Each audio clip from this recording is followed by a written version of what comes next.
Olá, eu sou o pastor Lourildo Costa. Pertencemos à Igreja Assembleia de Deus, Ministério Missão Europa no Brasil. E o nosso presidente é o apóstolo José Antônio de Castro. Os nossos endereços aqui no Brasil são os seguintes: Centro Quatis, Estado do Rio de Janeiro, Rua Delfim Frois, número 55, Centro Santa Rita de Jacutinga, Estado de Minas Gerais, Rua Governador Valadares, número 350, Freitas Soares, bairro Freitas Soares, município de Porto Real, Estado do Rio de Janeiro, Rua 9, número 164. Quilômetro 5, Pinheiral, Estado do Rio de Janeiro, Rua Benjamin Constant, número 3907. Mangueira, Barra Mansa, Estado do Rio de Janeiro, Rua Manuel Martins, número 35. Distrito de Santa Isabel do Rio Preto, município de Valença, Estado do Rio de Janeiro, Rua Rodovia, número 20.934. Santo Agostinho, Volta Redonda, Estado do Rio de Janeiro, Rua Rubens Simões, número 304. Na Rua Rubens Simões, no bairro Santo Agostinho, localiza-se a nossa sede nacional. Vista Alegre, município de Barra Mansa, Estado do Rio de Janeiro, Avenida Presidente Tancredo Neves, número 288. Também temos nossas igrejas funcionando no município de Forcolinha, Estado de Santa Catarina, e Amaporã, Estado do Paraná. Brevemente traremos para vocês os endereços de nossas igrejas em Santa Catarina e Paraná. E em outubro, durante a nossa convenção, também estaremos inaugurando mais um de nossos trabalhos no estado de Mato Grosso do Sul. Oportunamente também traremos o novo endereço. E temos o nosso trabalho social, que está sendo implementado há 2 meses na Índia. Temos também o nosso trabalho do outro lado do Atlântico. Estamos também evangelizando o país da Índia. Esta é a nossa nova revista, o mais novo lançamento, Revista do Obreiro. A Revista do Obreiro é uma revista que traz palavras pastorais, comentários, estudos bíblicos de todos os pastores de nossas igrejas aqui no Brasil e de alguns pastores das nossas igrejas na grande Europa. Temos aqui matérias de capa. Tempos trabalhosos ou difíceis. É uma matéria comentada pelo nosso presidente apóstolo José Antônio de Castro. Também uma entrevista com o nosso pastor Renato Boni. Pastor Renato Boni é o pastor da igreja local em Bollate, Milano, na Itália. Ele nos traz aqui uma entrevista discorrendo sobre os nossos trabalhos, não somente aqui no Brasil, mas também no exterior. Pastor Renato Boni é o comentarista das lições bíblicas deste trimestre e é o primeiro vice-presidente da nossa Convenção Internacional da COIMEP. E trago para vocês uma matéria interessante: a procedência natalina. Aqui desta curta matéria, nós teremos um entendimento de como surgiu a festa natalina, considerada o dia do Natal, que na realidade não é o dia do nascimento de Jesus Cristo, mas sim uma festa que teve origem na Babilônia. E muito em breve nós estaremos lançando o nosso livro que tratará deste assunto. O título é O Etnicismo Babilônico Ontem e Hoje. Aqui comentaremos sobre a origem das maiorias das festas religiosas pagãs, todas elas oriundas da Babilônia, a partir de Nimrod, que foi da linhagem de Cã, um dos filhos de Noé. Brevemente, nós teremos em mãos o nosso próximo livro, que trará assuntos relevantes que a maioria dos líderes eclesiásticos não comentam. Mas nós, impulsionados pelo Espírito Santo e estimulados pelo nosso presidente, apóstolo José Antônio de Castro, pesquisamos e lançaremos então assunto de grande importância para o meio evangélico. E o nosso último lançamento é o nosso livro Pneumatologia, é um lançamento da Líteres Editora. Neste livro nós tratamos das doutrinas do Espírito Santo como a terceira pessoa da Trindade. São 160 páginas.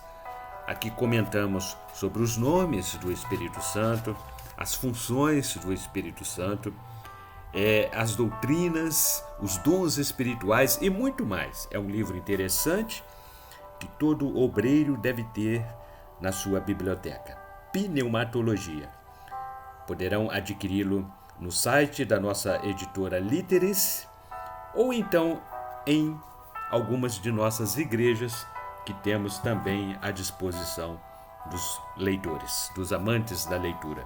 E o nosso manual de estudos Ebenezer Dominical é a nossa revista, lançamento do Ministério Missão Europa no Brasil. É uma revista que trata de lições bíblicas para as escolas dominicais. E a temática deste trimestre fala sobre as parábolas de Jesus. O pastor Renato Boni é o nosso comentarista deste trimestre. E hoje, dia 4 de agosto, estaremos então falando sobre a quinta lição, lição número 5, que tem por título A Parábola do Tesouro Escondido e da Pérola.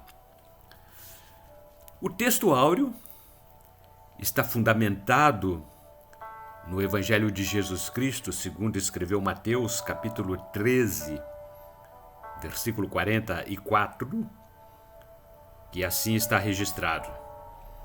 Também o reino dos céus é semelhante a um tesouro escondido num campo, que um homem achou e escondeu. E, pelo gozo dele, vai, vende tudo quanto tem e compra aquele campo. Na verdade aplicada, o pastor Renato Boni comentou o seguinte: o reino dos céus manifesta-se em diferentes modos na vida de cada pessoa.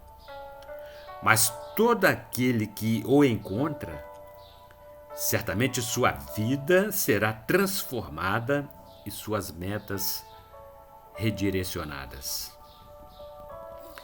E temos como objetivos específicos desta quinta lição os seguintes: mostrar a importância e o valor de encontrar o reino dos céus, pôr em evidência a atitude correta daquele que encontra o tesouro e conscientizar o leitor da responsabilidade pessoal. O nosso texto de referência é apenas o versículo número 20 do capítulo 10 do Evangelho de Jesus Cristo, segundo escreveu Lucas. Mas não vos alegreis porque se vos sujeitem os espíritos. Alegrai-vos antes por estarem os vossos nomes escritos nos céus. A introdução desta lição, o nosso comentarista registrou assim: nesta parábola contada por Jesus, fica muito claro a ênfase que é dada ao valor que precisamos dar ao reino dos céus. Valor esse que, nos nossos dias, muitos deixaram para trás a fim de se dedicarem às coisas deste mundo atual e às riquezas do presente século. A temática do tópico primeiro, o reino dos céus. Jesus, na primeira parte desta parábola, contou a história de um simples trabalhador rural que, enquanto estava trabalhando no campo, encontrou algo que lhe chamou a atenção. Talvez no início ele não soubesse do que se tratasse, mas ao escavar a terra e averiguar o que era, tal homem entendeu que se tratava de um tesouro que havia sido escondido, e aquele tesouro era de grande valor. O subtópico 1.1 tem por título o contexto da história. Aquele homem provavelmente estivesse simplesmente em mais um dia do seu trabalho. Era um dia como qualquer outro, porém, de repente, algo mudou. Não porque ele estivesse à procura de mudanças.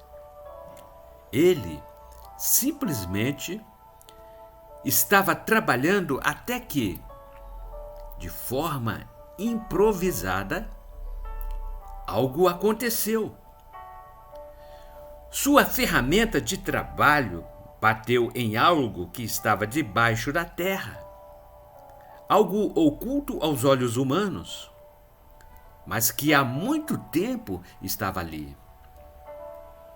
Era algo que nem mesmo o proprietário do terreno sabia existir. As crianças, quase sempre em suas fantasias inocentes, acreditam que, em algum lugar, como uma casa velha, um celeiro ou no fim do arco-íris, irão encontrar um tesouro que ninguém jamais viu. Nós, muitas vezes, pensamos que tais coisas sejam impossíveis. Mas, tanto a parábola como a história nos mostram que tais descobertas, ainda hoje, podem acontecer. Subtópico 1.2 tem por título Os manuscritos do Mar Morto. Em 1947, um grupo de pastores beduínos encontrou, por acaso, os manuscritos do Mar Morto, que estavam dentro de jarros de cerâmica, escondidos em uma caverna. Tais pastores relataram que foi por acaso que encontraram os manuscritos, pois, na verdade, eles estavam procurando uma cabra que havia se perdido.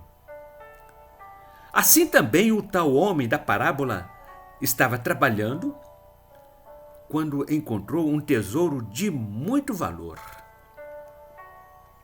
Na antiga Palestina, um país onde há frequentes guerras, muitas pessoas achavam mais seguro guardar seus tesouros ou parte deles no campo, ao invés de guardarem em casa, pois em casa os ladrões poderiam entrar e roubarem, enquanto no campo, enterrado, estariam em maior segurança. O problema é que, se o proprietário do tesouro viesse a morrer, ninguém poderia saber onde ele havia escondido ou enterrado o tal tesouro. Subtópico 1.3. O homem da parábola. Ele poderia ser um empregado ou até mesmo um arrendatário da terra. O texto não esclarece que tipo de tesouro ele encontrou. Porém, deixa muito claro que era algo de muito valor. Ele nunca havia visto algo parecido. Ficou maravilhado. O melhor foi que aquele tesouro poderia ser dele se ele conseguisse comprar o campo. Sua reação foi transbordar-se de alegria. Ele estava radiante pela descoberta de tal tesouro, porém, a alegria não era suficiente para o tornar proprietário do tesouro. Ele precisaria fazer algo. Tópico número 2. A atitude do homem.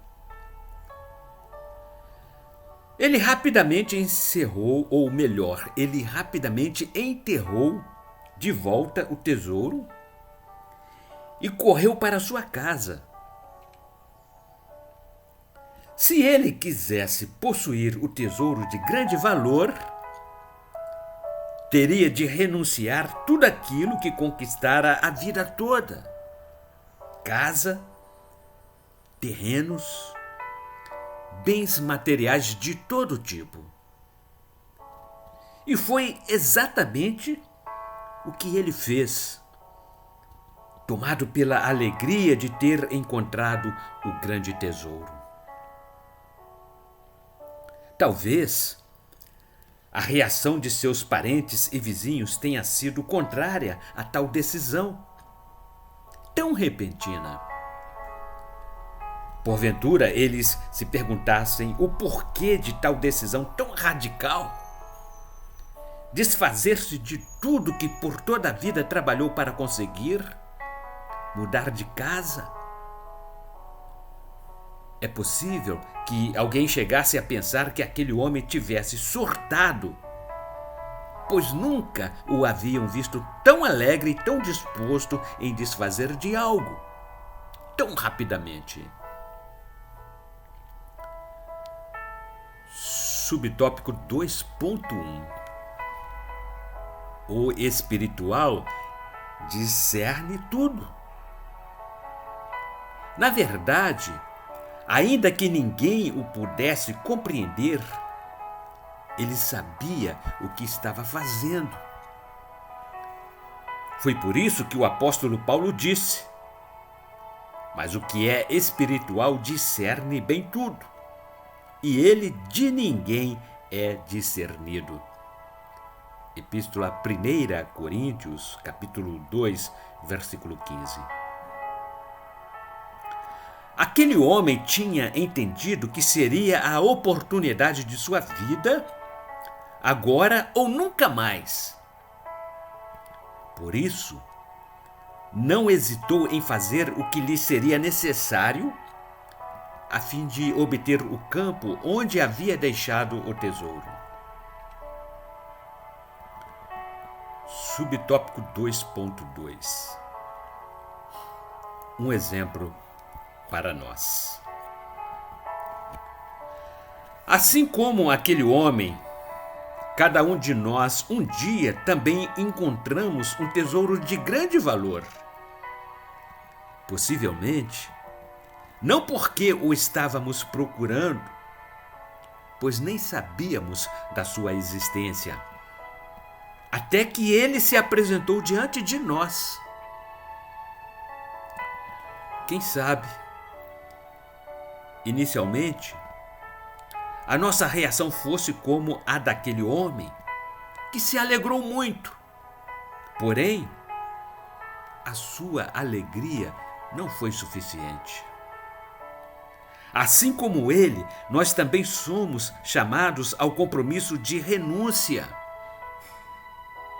Se não estivermos dispostos a renunciar algo pelo reino, certamente a alegria e o entusiasmo de ter encontrado Jesus irão passar e as coisas voltarão a ser como antes, se não se tornarem piores, pois viveremos com o sentimento de termos perdido grandes oportunidades que passaram por nossa vida.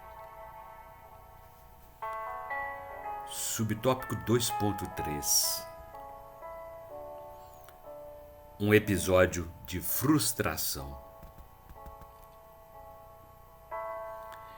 E eis que, aproximando-se dele um jovem, disse-lhe: Bom mestre, que bem farei para conseguir a vida eterna? Evangelho de Jesus Cristo, segundo Mateus, capítulo 19, versículo número 16. O jovem rico foi um exemplo do que acontece quando uma pessoa encontra um grande tesouro, mas não está disposto a renunciar algo para obtê-lo. A proposta de Jesus foi para o jovem rapaz, para que ele voltasse tudo, ou melhor, para que ele vendesse tudo o que possuía, doasse aos pobres, a fim de receber um tesouro no céu e segui-lo. Mas o jovem entristeceu-se pelo fato de possuir muitas riquezas. Exatamente assim acontece com muitos hoje. Comportam-se na caminhada cristã e até parecem estar dispostos a caminharem com Cristo no início. Todavia, assim que são chamados a renunciarem, abandonam a Cristo e a sua igreja, talvez por não terem compreendido o verdadeiro valor do grande tesouro que é o nosso Senhor Jesus. Tópico número 3. O tesouro encontrado por acaso. O Evangelho de Jesus Cristo, segundo escreveu Mateus, faz o relato de duas das parábolas consideradas pequenas, mas de profunda importância, pois visam frisar dois aspectos fundamentais de uma mesma verdade. A primeira parábola descreveu sobre um tesouro que fora descoberto por acaso.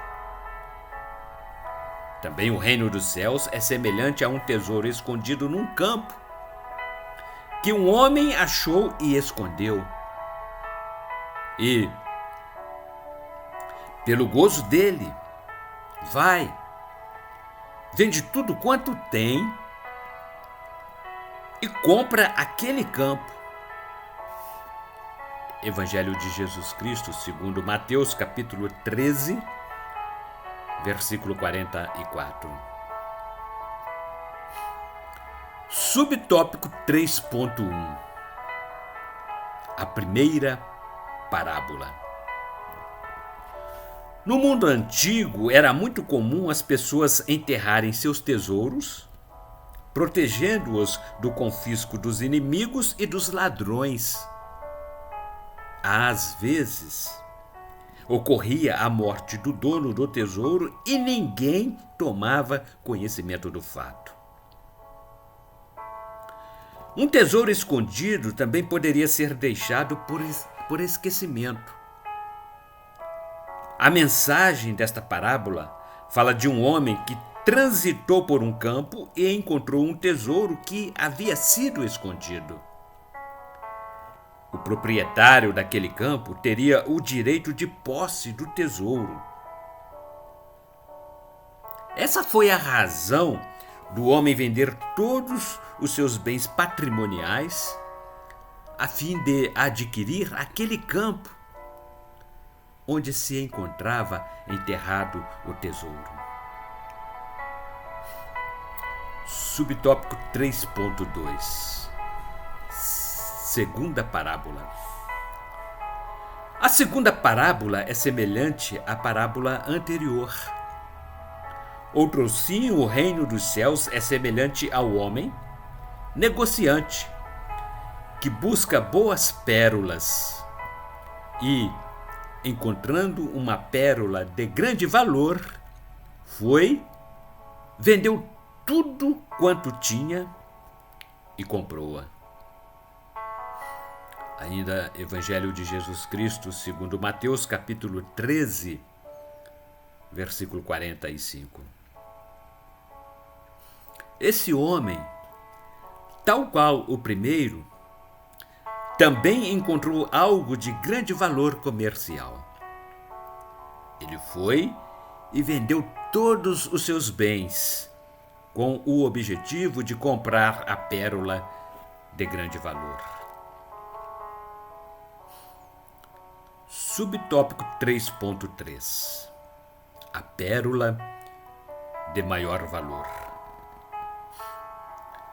As duas pérolas procuram destacar um mesmo significado para a mensagem transmitida.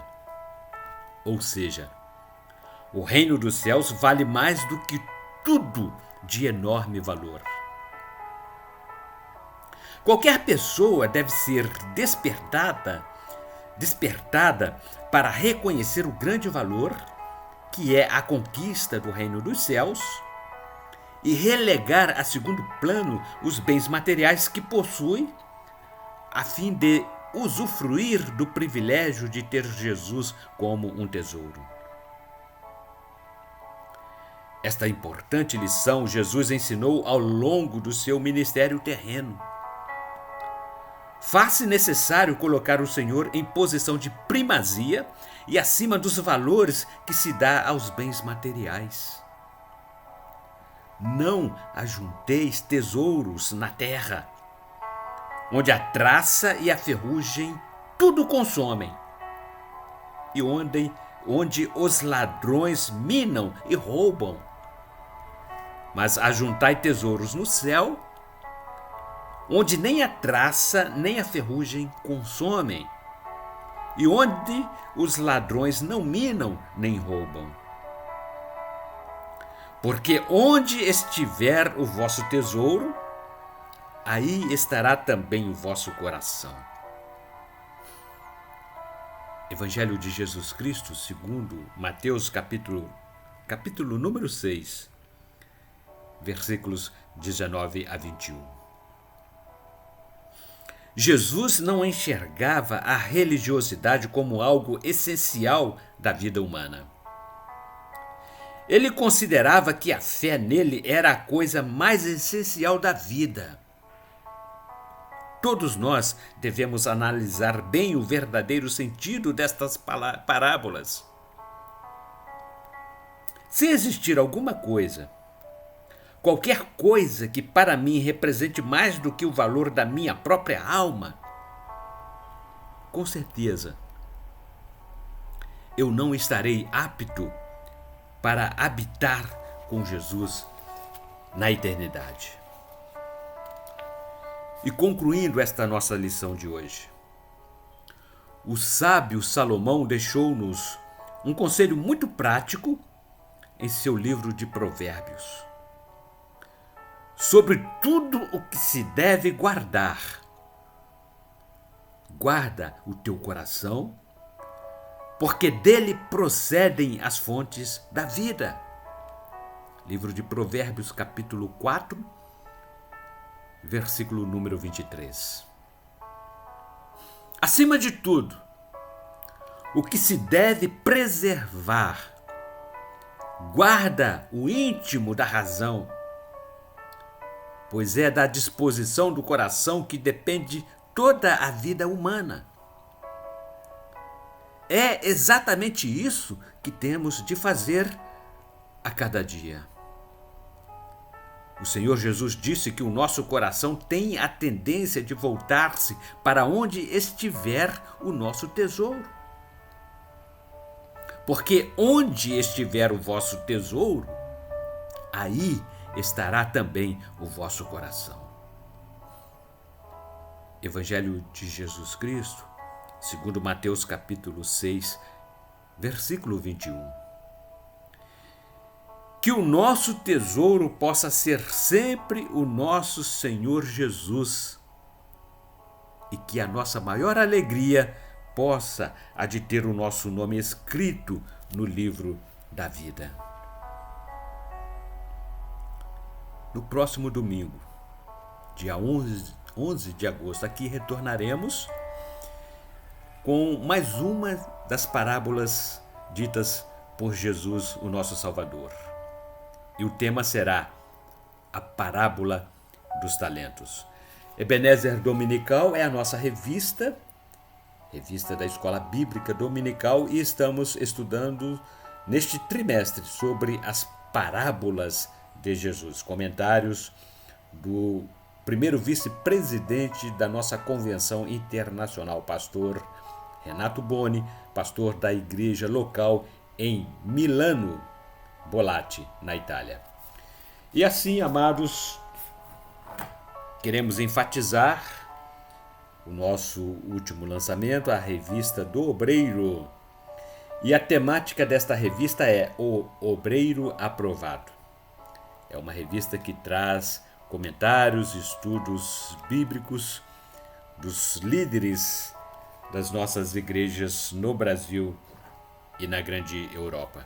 E o nosso livro, Pneumatologia, é também uma disciplina estudada nos institutos bíblicos como Paracletologia. É um estudo sobre a terceira pessoa da Trindade, doutrinas sobre o Espírito Santo. Vocês poderão adquiri-lo no site da Líteres Editora e também em qualquer uma de nossas igrejas. Nós ainda temos algumas unidades e é um livro que deve constar da biblioteca dos amantes da leitura, dos estudiosos da Bíblia Sagrada. Então, meus queridos, queremos nos despedir, relembrando a vocês que a nossa sede nacional encontra-se recém-inaugurada na rua Rubens Simões, número 304, bairro Santo Agostinho, Volta Redonda, conhecida como o coração de aço do Brasil, Volta Redonda, estado do Rio de Janeiro. Vocês certamente serão muito bem-vindos em qualquer uma de nossas igrejas, mas faça-nos uma visita ali em nossa sede. Bairro Santo Agostinho, Volta Redonda, estado do Rio de Janeiro, rua Rubens Simões, número 304. Até a próxima semana, Se Deus disser que sim, aqui retornaremos.